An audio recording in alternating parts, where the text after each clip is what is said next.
Há 3 anos, o município de Campos ganhou um grande reforço uma política de assistência às mulheres. Foi criada a Subsecretaria de Políticas para as Mulheres. E hoje nós vamos receber a primeira a ocupar essa pasta. Né, Fran? É verdade. Hoje o tema vai ser muito bom, falar das mulheres, seus direitos, seus deveres, os problemas que afligem. E Josiane é uma expert no assunto, né? Ela tem uma expertise muito grande, vai poder nos dar grandes orientações. Estamos recebendo a Josiane Viana, que vai falar um pouco com a gente sobre esse trabalho que é realizado na Subsecretaria de Políticas para as Mulheres. Olá, Josiane, vamos lá recebê-la. Muito obrigada pelo convite, carinhoso, né, de você, Frane, Lili. Falo Lili por causa da intimidade, gente, uma querida. É muito importante, né, gente, ter essa oportunidade de dividir com o público, né, prestar conta, né, da nossa gestão de 3 anos e alguns meses, né, à frente à pasta. É importante a gente falar e salientar que o prefeito teve essa sensibilidade, essa visão de que era importante trazer à tona, né, essa pasta para o município, que jamais teve um órgão voltado para a gente discutir política pública e fazer de forma eficaz o que tem que ser feito, né? Então a gente conseguiu aí bastante realizações e a gente vai falar aí um pouquinho sobre essas realizações. Pois é até interessante, Josiane, a gente destacar. Não tinha nada, a pasta foi criada, não é isso? Sim. No governo Vladimir, a subsecretaria foi criada. Como que era o quadro quando você encontrou a situação em Campos? Então, das mulheres? Claro que a gente não pode deixar, né, de ressaltar a importantes mulheres, né, que já vêm há muito tempo lutando pelos nossos direitos, né, a nível municipal. O que a gente tinha, né, antes da implantação da subsecretaria era o Conselho Municipal de Direitos da Mulher, o CONDIM, né, já implantado, acho que desde 2003, se eu não me engano, aí a legislação. Enquanto eu estive na vereança, eu e Joilza, a gente enxergou a necessidade de fazer uma atualização nessa legislação, acho que foi em 2018, colocamos cadeiras do Legislativo, que o Legislativo não tinha representação dentro do Conselho. Então, a gente criou também mais uma cadeira para o movimento social, né, para a sociedade civil. E a gente até colocou sobre a economia solidária, né? Então, assumiu uma cadeira do Legislativo e a economia solidária também teve uma representação. E aí, o que foi importante nisso? A gente colocou uma representante do Legislativo na ausência de uma mulher na Câmara, que infelizmente, né, meninas, a gente não tem nessa gestão uma mulher como vereadora, né, representando o nosso município. Na ausência dessa figura vereadora, quem assume essa cadeira no conselho é uma servidora de carreira, então uma mulher. Diferente do que acontece verdadeiramente na Casa de Leis, né? Que hoje a gente tem uma comissão de direitos da mulher na Câmara, que é presidida por tem um presidente e 2 membros, e são 3 vereadores, né? São queridos, né? 2 eu tenho muita simpatia, né? Porque o Fred e Silvinho.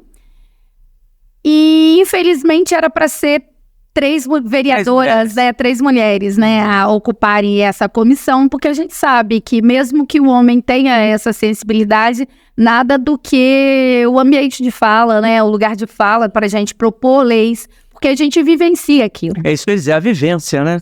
A gente vê hoje o quanto foi assertiva essa decisão da criação da subsecretaria, porque hoje vê os números, as estatísticas, a gente vê na imprensa o tempo todo, né?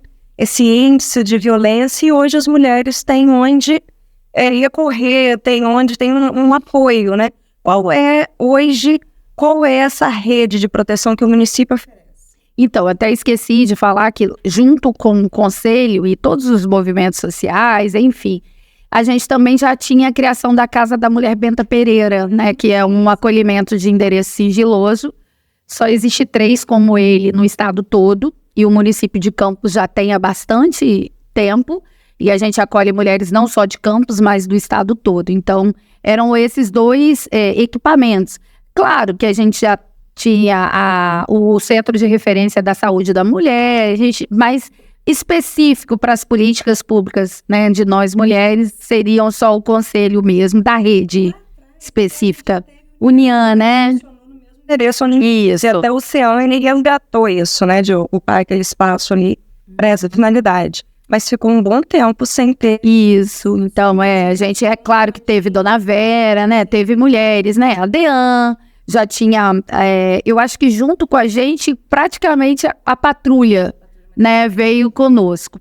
Então, assim, a gente fala que a rede de apoio à mulher especializada e não especializada, né, a especializada seria o CEAN, a Casa da Mulher Benta Pereira, a patrulha e a DEAN.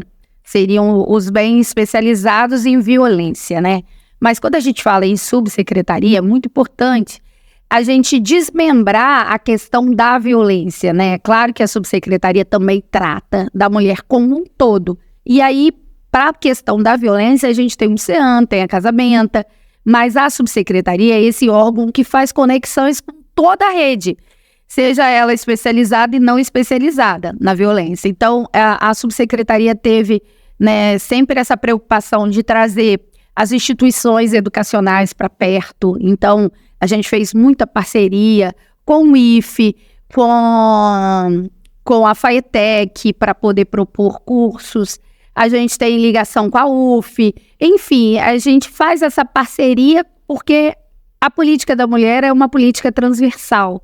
Então, ela está em todos os ambientes. Então, no desenvolvimento econômico, a gente precisa de qualificação e emprego para poder estar ofertando para essas mulheres.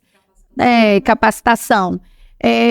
Dentro da saúde, né? A gente tem toda a parte de gestante, tem toda a parte de realmente o direito da mulher ficar acessível. Então, a gente também tem a questão dos direitos reprodutivos e tudo, mas tem os direitos que ela precisa de ter oferta mais facilitadas. As mulheres que passam pelo câncer, então, tem o papel da saúde. Educação, a gente levou a Maria da Penha vai à escola, né? Começamos com EJA, mas com isso despertou até a questão também das escolas particulares do nosso município, não só estaduais e municipais, mas também as escolas particulares também. Então, a gente tem entrado em todos esses... Eu acho, assim, o Maria da Penha vai às escolas, eu tenho um carinho muito especial, porque eu acho que ele começa num período, assim, que os jovens, né, estão começando, né, essa vida doce, começando a namorar. E desde cedo, uma coisa que na nossa geração não tinha, né? Desde cedo se aprende sobre relacionamento abusivo, sobre os tipos de violência, que às vezes você convive em casa com um tipo de violência, você não sabia que era violência. Uhum. A violência verbal, né? A gente tem falado muito das escolas, até poucos dias atrás a gente foi no Salesiano, e tinha um grupinho assim, bem jovem, eu até peguei alguns catequizandos nossos lá, que é de 8, 9, 10 anos, aí falar sobre namoro, né? Aí a gente pegou a temática de falar sobre relações saudáveis, né? Porque a gente fica falando muito sobre relacionamento tóxico. Então a criança, às vezes, banaliza, né, muito o termo. Então vamos falar sobre relações saudáveis. Hoje mesmo eu gravei um vídeo, até não publiquei, sobre o evento que eu peguei pela metade, noticiando que dois adolescentes, né, jovens, de 13 anos, numa escola FAETEC, que eu observei que não era campus, acho que era no estado do Rio, mas fora de campus, brigaram, e um deles, na discussão, pegou uma pedra e jogou na cabeça do menino. Então teve, né, um corte, e a mãe estava falando, né, que o ambiente escolar é o ambiente que a gente entrega as nossas maiores preciosidades, nossos filhos, e a gente espera que ele esteja protegido ali. E aí eu fiquei pensando, eu falei, eu acho que até uma menina que fez isso. Meu Deus, o que leva um jovem, né, numa briga, se manifestar dessa forma tão violenta, né, tão agressiva? O que esse jovem tá vendo, Lili, dentro da casa dele?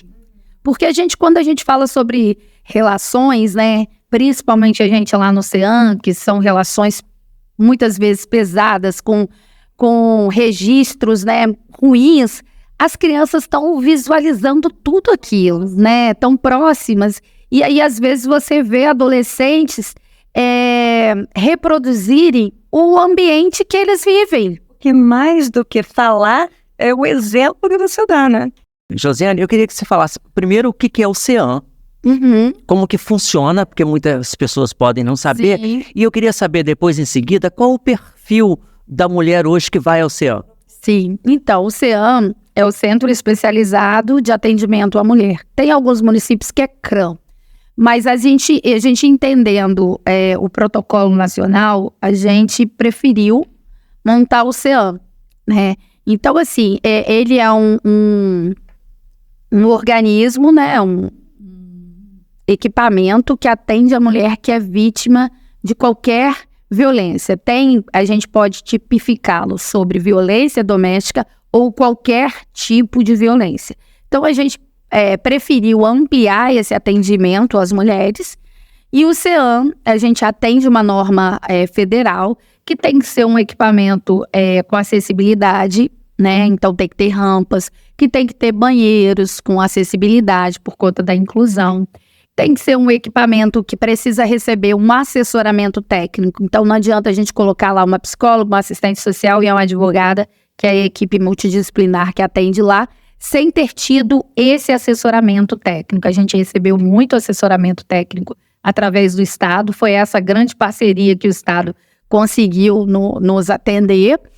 E a gente faz direto cursos para capacitar o pessoal, porque é muito difícil você entender o que acontece dentro das relações que não são saudáveis, né? Por que aquela mulher que a gente atende, Frânio, que é médica ou concursada do Corpo de Bombeiro, ou seja, qualquer outro que tem uma estabilidade Independente financeira. da condição financeira. Isso. Ela passa social, por aquilo ali e às vezes ela não consegue identificar, antes de ir lá ser atendida pela gente, ela não conseguia identificar que ela vivia numa relação extremamente tóxica, não saudável. Então, ela consegue, com os nossos atendimentos, com o nosso tipo de acolhimento, que é diferente, porque a gente recebeu esse assessoramento, ela consegue ter voz, ela consegue dividir o que ela vem vivenciando ou que ela já vivenciou e se libertar dessas amarguras, enfim, que traz essas marcas que já acompanham ela Mas o bastante perfil tempo. hoje, a maioria, por exemplo, porque claro que são diversificados, você já falou, né? Mas qual o perfil básico da mulher que vai ao CEAM hoje? Então, esses dias a gente estava até fazendo uma apuração mais específica, com dados mais mais social, para a gente poder ser mais assertivo nas nossas decisões, do que é importante a gente ainda fazer, o que a gente ainda enviar ações. E aí a gente viu que essa mulher, por incrível que pareça, ela tem uma escolaridade, não é uma mulher sem nenhuma escolaridade. A maioria tem Fundamental 2, né? E depois ela já tem um ensino médio, o que não acontece a nível nacional. Hoje a gente até teve a oportunidade de falar isso para um grupo de professor lá do Easy Senza, que vai fazer um trabalho junto conosco, para poder a gente desmistificar por que a gente não atende mais a mulher negra. E por quê? Uma das coisas eu acho que a gente já descobriu, porque a gente está numa área muito central. Tem uma questão também de território, né? Será que ela está no território que é permitido ela nos procurar ali, né? Por conta das comunidades. Por conta também da questão de transporte público, que Campos é um município grande, né? Territorialmente falando. Então, essa mulher, às vezes, tem a dificuldade, né? De ter aquele recurso para nos procurar. Não é que não exista o problema. Existe. Na verdade, existe aquela subnotificação. Isso. Existe uma crença também de que existia só o público e vulnerabilidade social. E hoje em dia... Que é o público de baixa renda, que é o clube, né? Um clube... São as mulheres com pouca escolaridade. Não isso. Negras, né? Claro que... Então, a gente até quer começar depois que chegar a nossa van, que a gente tem um projeto do CEAM itinerante, e a gente ia até essas mulheres. Então, é o CEAM que vai até elas buscar essa demanda, não elas nos procurarem, né? Ou a gente se colocar à disposição dessas mulheres, né? Então, assim, o perfil a maioria tem ensino fundamental 2, depois já tem o ensino médio. São mulheres que, a maioria, estão desempregadas. Então, depende, de certa forma, do marido, né? Desse agressor, desse parceiro. São mulheres brancas, mas muito próxima ao percentual estão as negras, né? Brancas, negras e depois pardas. São mulheres que têm filhos, né? E são mulheres, se eu não me engano, o maior percentual que a gente já atendeu é de 35 a 45 anos. E depois de 26 a 34. Então, começa um pouquinho mais, mas também temos senhoras que nos procuram após os 50 anos. Enfim. É isso que eu ia perguntar. Quer dizer, então, geralmente, muita gente com casamento duradouro, né? Com relação duradoura, né? Sim. Um dos casos que mais me chocou, assim, foi uma senhora que já tinha 42 anos de casada, e ela tinha, assim, uma responsabilidade de não desagradar os filhos, de tomar a decisão de não querer aquela relação mais, e o que ela pregou a vida toda, que casamento é para a vida toda, que a gente precisa casar com responsabilidade, e a questão também da responsabilidade que ela tinha de alguma atividade que eu não lembro agora, dentro da igreja, como que ela iria falar para o pastor. Depois de tantos anos, ela não queria mais aquela relação. Da mulher, né, que criada, né, muitas vezes é criada para a questão religiosa, que é muito forte, né? Muito forte. Aí eu brinco assim, se um pastor fala que você não tem que abandonar essa relação, esse agressor, né, que te violenta, ou padre, ou seja, qualquer outro líder religioso, a gente tem que denunciar ele também. Enfim, porque nenhum de nós, independente das nossas crenças, independente se a gente é casado ou não, eu falo que nenhum de nós, seres humanos, fomos criados para viver dentro de uma violência. Não é obrigado a gente foi criado para ser feliz. E a gente precisa buscar essa ajuda. Verdade. Então, assim, essas mulheres, elas nos procuram por demanda espontânea, que seria ela mesma ouviu falar daquele equipamento. A gente também tem uma localização muito bacana, que tem um fluxo de carro muito grande. Que é? Aonde? Que é ali na Rua dos Goitacás 257, ali no centro. Tem gente que fala que ali é Jockey, né? Jockey não é... Turf. É uma área bem central, né?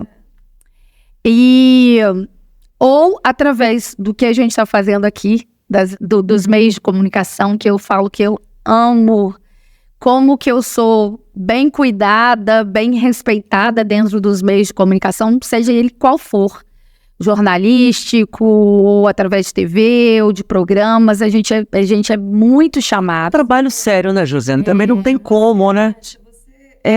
A gente sabe, né, mês de março, mês da mulher, mas a subsecretaria também marca o Dia Laranja, também tem o Agosto Lilás, e vocês têm trabalhado durante todo o ano, principalmente acho que no Dia Laranja, né?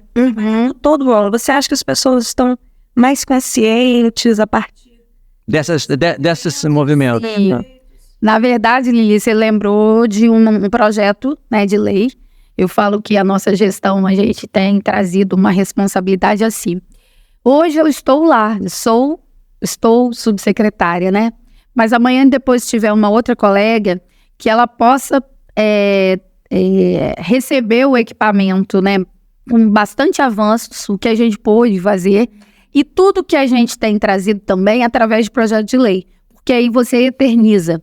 Você vai eternizar aquela situação ali, você vai deixar para as próximas gerações. Então, foi o nosso primeiro projeto de lei, foi o Dia Laranja, né? Porque a nível nacional só se comemorava o dia 25 de novembro, que é o Dia Internacional de Combate e Enfrentamento à Violência contra Mulheres e Meninas, que até a ONU, né, que trouxe essa data à tona, que até tem uma situação de duas irmãs que foram mortas, tentando, né, resgatar os nossos direitos.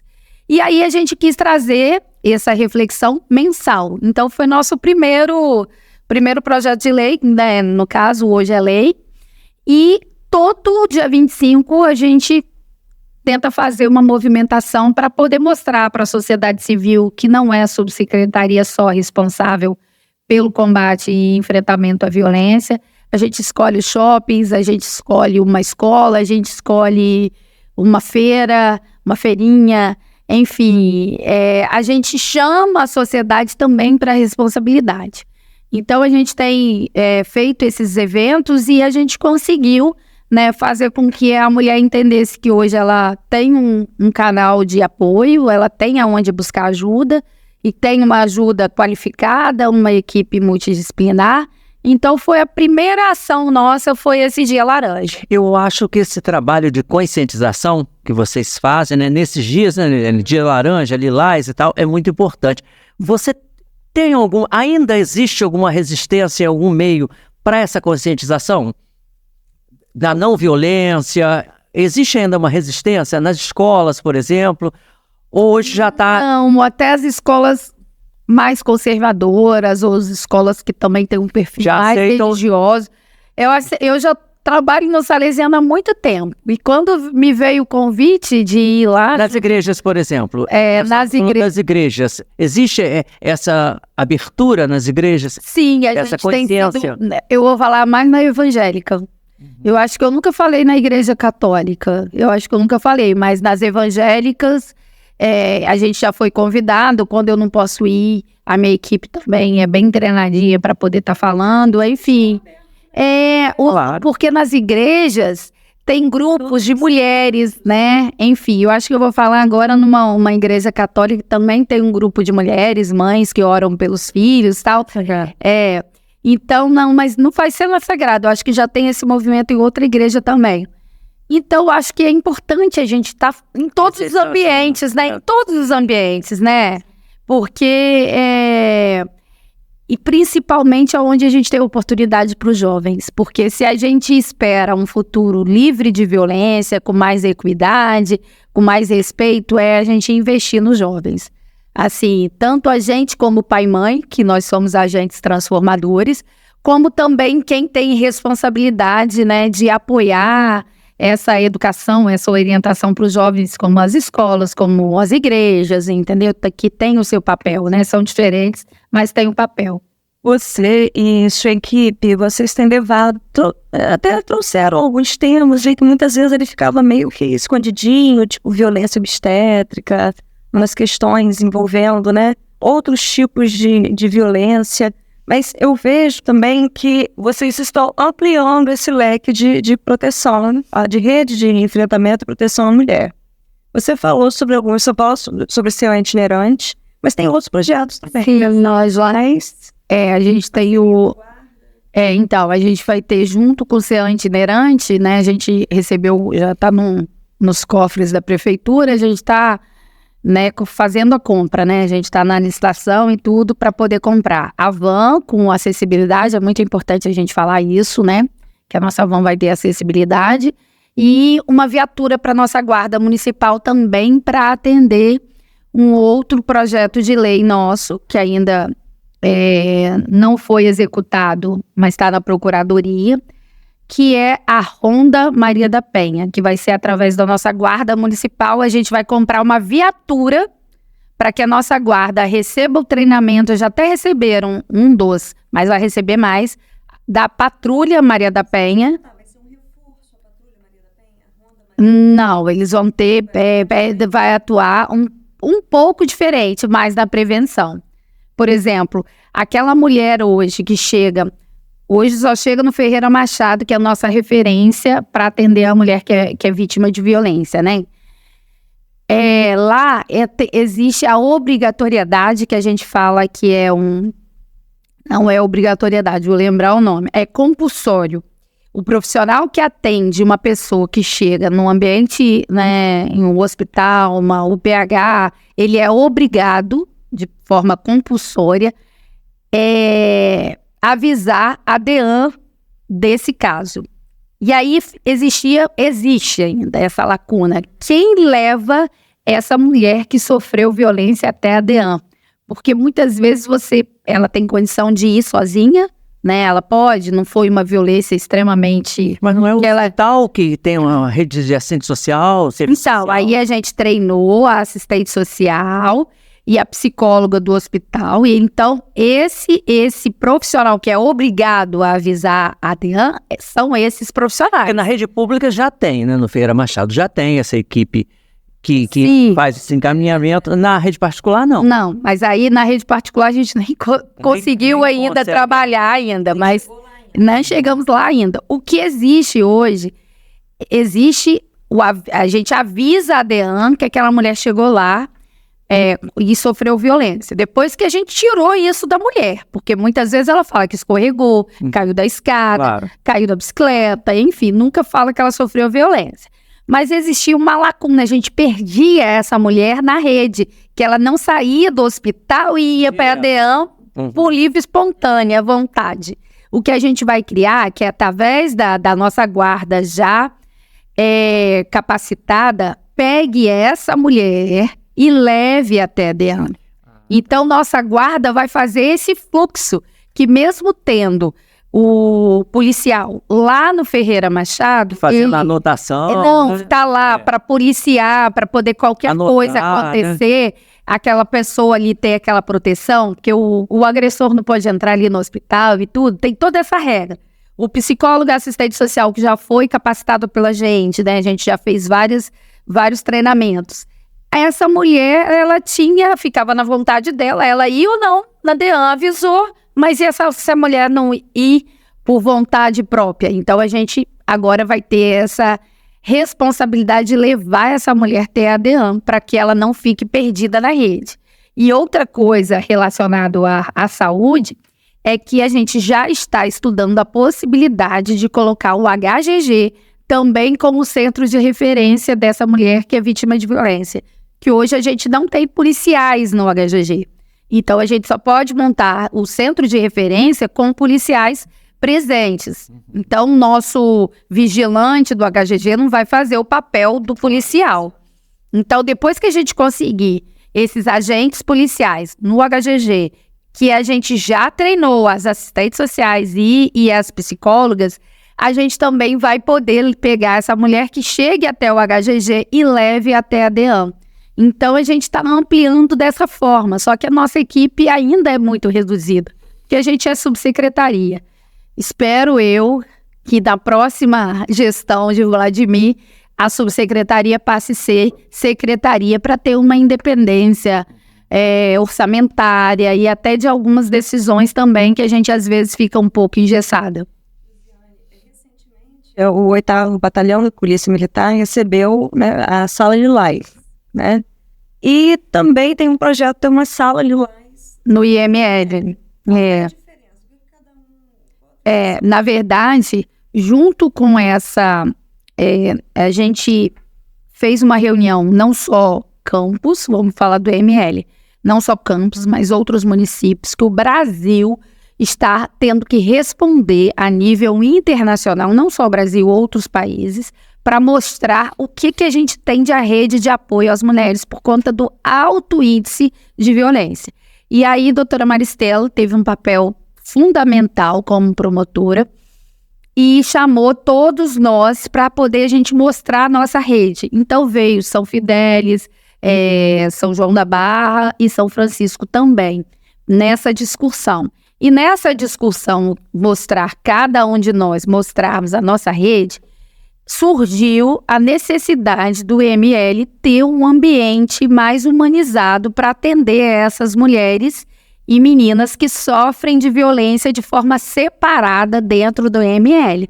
Então, cada um desses atores que eu falei, de município e campus também, vão ter uma responsabilidade. Campus ficou com um projeto E a gente vai fornecer alguns profissionais, assistente social e psicólogos, para poder estar trabalhando dentro desse ambiente da Sala Lilás. E os outros municípios também vão fornecer profissionais também.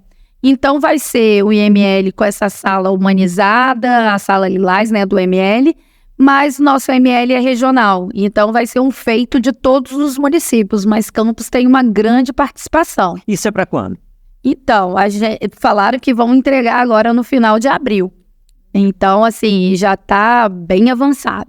E também teve, há pouco tempo, do 8º Batalhão, a Sala Lilás, que também o 8º Batalhão enxergou a extrema importância, porque às vezes você recebe, as mulheres vão até o 8º Batalhão pedir ajuda, porque às vezes, enfim, não conseguiram ligar, enfim, ter êxito, ou estava ali perto, ou a Patrulha Maria da Penha pegou uma pessoa, ter um ambiente separado onde ela possa também se sentir mais protegida, mais à vontade, enfim, acolhida. E é uma sala super fofa, muito bonitinha mesmo, a gente foi até lá. E aí a gente fica incomodando, acho que os outros equipamentos também a fazerem algo. A nossa guarda também tem um projeto, em breve, para ter a Sala Lilás. Por quê? A Ronda Maria da Penha funcionando, a nossa guarda municipal vai ser também responsável de ter esse ambiente até que a gente decida. Vai levar para o CEAM? Vai levar direto para a DEAN? Vai levar para um hospital? Essa mulher tá machucada? Então a gente vai incomodando, né? Igual a gente também teve uma reunião com qualificação e emprego para a gente poder ter um percentual que já é obrigatório.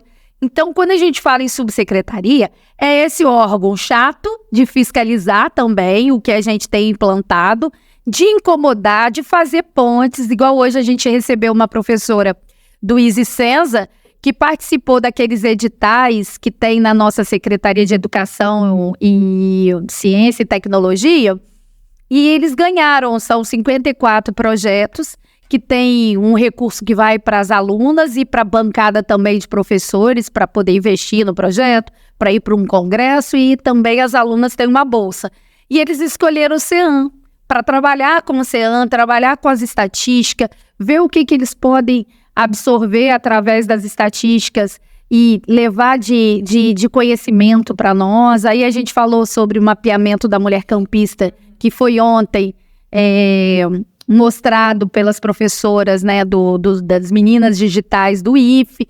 Enfim, então a gente está fazendo várias pontes. Hoje, qual é? No estado do Rio, não é a nível nacional. Nível nacional a gente tem. No estado do Rio, o ônibus sim, porque a gente já tem metrô, né? Não, no estado do Rio, a gente pesquisou muito, a gente já viu assim, metrô. Na cidade do Rio de Janeiro. Enfim, metrô e tudo. Agora, no estado do Rio, somos pioneiros do ônibus Lilás exclusivo para as mulheres, entendeu? A nível nacional, a gente tem outras cidades. Não tanto no formato igual a gente, mas tem parecidos. Então, assim, era o desejo, né? O suprassumo do suprassumo, a gente ter esse mundo ideal, onde a gente tivesse a certeza que a gente podia caminhar, as mulheres, né? Terem a liberdade do ir e vir, né? Sem a gente ter nenhum tipo de risco de ser violentada, de ser assediada. Mas enquanto a gente não tem esse mundo ideal, né, a gente tem que ter esses equipamentos. E falar com você, a gente está caminhando já para o final, mas eu não podia deixar de perguntar. Recentemente a gente teve os casos, né, envolvendo jogadores e a questão do estupro, da importunação. E eu queria que você falasse um pouquinho sobre isso, porque teve uma divulgação maciça da imprensa internacional. Eu vi que você também visitou um dos campos aqui, acho que para conscientizar, né? Qual o peso que isso tem quando acontece casos como esse, né? Para você levantar a sua bandeira. Esses casos são, assim, extremamente cruciais e importantes para a gente poder fazer política pública de forma mais assertiva. Então, nos inspirando nesse caso absurdo, né, que envolveu uma jovem de 23 anos, a a gente precisa fazer a colocação certa. Daniel Alves acabou com a carreira dele. Não, ele acabou com a vida de uma menina de 23 anos. A carreira dele é consequência, enfim. O que ele vai ter que retratar para a família, para os filhos, até citaram, é problema dele. Mas ele acabou com a vida de uma jovem de 23 anos. Que quando ela foi entrevistada, o que ela mais falava? Eles acreditaram em mim. Eles acreditaram em mim. Isso é uma frase de mulheres que foram sempre desacreditadas, principalmente porque ele era um jogador de relevância, conhecido internacionalmente, enfim. E aí, o que isso foi bacana? Que aquela discoteca, boate, enfim, ela já tinha um protocolo, que é o protocolo de Calais, né, que já existe na Espanha, e esse protocolo funcionou. Então, já teve casos de meninas sofrerem o que essa menina sofreu e não serem acreditadas porque o protocolo não era colocado em prática. Então, o protocolo, ele valeu, né? Foi colocado em prática e essa mulher hoje, ela foi ouvida e ela foi absorvida, entre aspas, né? Porque a gente ainda é culpada. A mulher deve ter dado mole, o cara cheio de dinheiro, porque existe isso ainda. E aí a gente se inspirou nesse protocolo de Calais e trouxemos para a nossa realidade municipal.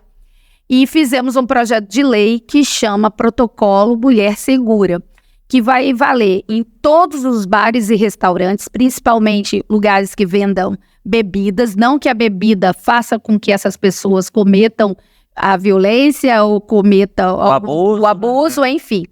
Mas que a gente sabe que é mais propenso e todas as casas de show, onde tiver um show, vai ter que ter esse protocolo valendo. E aí, o estabelecimento vai ser estabelecimento amigo da mulher segura. Então, a gente criou um QR Code que a gente vai colocar nos banheiros junto com um aviso. Essa mulher, ela vai para o banheiro, acessa esse QR Code ou o número do estabelecimento e pede a esse servidor, né, desse lugar, né, esse empregado desse lugar, né, para poder ajudá-la. E aí, nesse lugar tem que ter um espaço que seja acolhedor para essa mulher ficar livre desse agressor e assim a gente acionar a rede de apoio. Se essa mulher estiver machucada, a gente vai ter que acionar, né, uma ambulância para levá-la até o hospital, mas junto a gente tem que avisar a polícia militar. Então tem um passo a passo. E tem uma cartilha também que a gente vai treinar as pessoas desses estabelecimentos. E já tem essa arte também de um cartaz grande sobre aquele estabelecimento, ele é amigo da mulher segura, ele vai ter premiações de selo prata, bronze e dourado, de acordo com a adesão deles. Se uma mulher sofrer violência e o estabelecimento não agir, a gente vai ter como trazer a responsabilidade desse estabelecimento com pagamento de alguma multa, de UFIR. A gente vai ter a ajuda da Vera lá, como que é, do Vigilância Sanitária, para poder nos ajudar a também fiscalizar. Enfim, foi um trabalho pioneiro, né? Isso, pioneiro. E está na Câmara. E aí a gente faz um clamor para o presidente da Câmara. Posso falar? Aprovar, porque tem as mulheres em destaque, está lá para ser aprovado, e a gente pediu em caráter de urgência, e o protocolo Mulher Segura. Muitos homens agressores têm ido para a DEAN por descumprimento de medida protetiva. Sim. Né? Você percebe que as pessoas estão olhando mais, estão buscando mais medidas protetivas? Sim, porque alguém denunciou que ele quebrou a medida protetiva. Então, as mulheres estão sendo mais corajosas. E não adianta, né, você falar com que a mulher, ela consiga, se for um relacionamento muito dramático, ela não receber ajuda terapêutica. É muito complicado para essa mulher sair. Então, o que eu entendo? Que essa ação nossa junto com a patrulha, porque tudo que acontece a patrulha nos passa, porque muitas vezes são assistidas nossas e eles nos encaminham muito. Porque as minhas estão lá com medida protetiva, as mulheres. Então você já faz já tem um atendimento terapêutico? Você conhece o CEAM?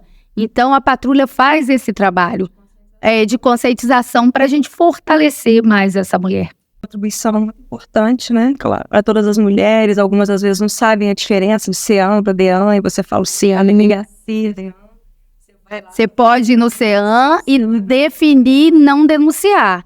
Não significa que você vai no CEAM e você tem obrigação de denunciar. Lá, a vontade da mulher é respeitada e ela é soberana. Se a mulher não quer denunciar, se ela não está pronta para denunciar, ela não vai denunciar. Aí ela vai receber outro tipo de apoio, de ajuda, Sim, né? E esse trabalho que a gente tem com a Defensoria Pública também, tenho que falar que é maravilhoso. Que deixa uma mensagem para as mulheres que estão vivendo algum tipo de situação, uma relação que não é saudável, é deixar sua mensagem. Então, quero falar que hoje todas as mulheres campistas podem ter a certeza que a gente tem um órgão que trabalha assim de forma incansável para que a gente possa estar oferecendo todos esses direitos que nos cabem, né? Então, direito à saúde, direito à educação, direito a atendimento, por exemplo, na qualificação e emprego. Então, a gente também está cobrando para que essas mulheres também tenham um percentual de oferta de trabalho. Então, hoje, você não precisa sofrer sozinha, você tem uma rede de apoio, pode nos procurar. Viver sem violência é um direito de todos nós. Então, aqui eu levanto a bandeira de nós, mulheres. E a questão de todas as mulheres que sofreram ou passaram por algum tipo de abuso ou de violência, o recomeçar também é um direito de todas nós. Então, a gente precisa recomeçar e, para isso, a gente tem a subsecretaria e o CEAM. E agradecer a minha equipe, que é uma equipe linda, unida e extremamente assim, empolgada pelo trabalho, né, comprometida pelo trabalho que nos colocaram na responsabilidade de executar. Muito obrigada. E assistam o programa completo no YouTube, na página, né? Uhum. Programa. O spoiler no Instagram, né, Liliane? É muito importante também o spoilerzinho no Instagram, no Facebook, TikTok. Enfim, a gente tá, ponto de pergunta cast, a gente tá por lá. E Josiane vai estar com a gente.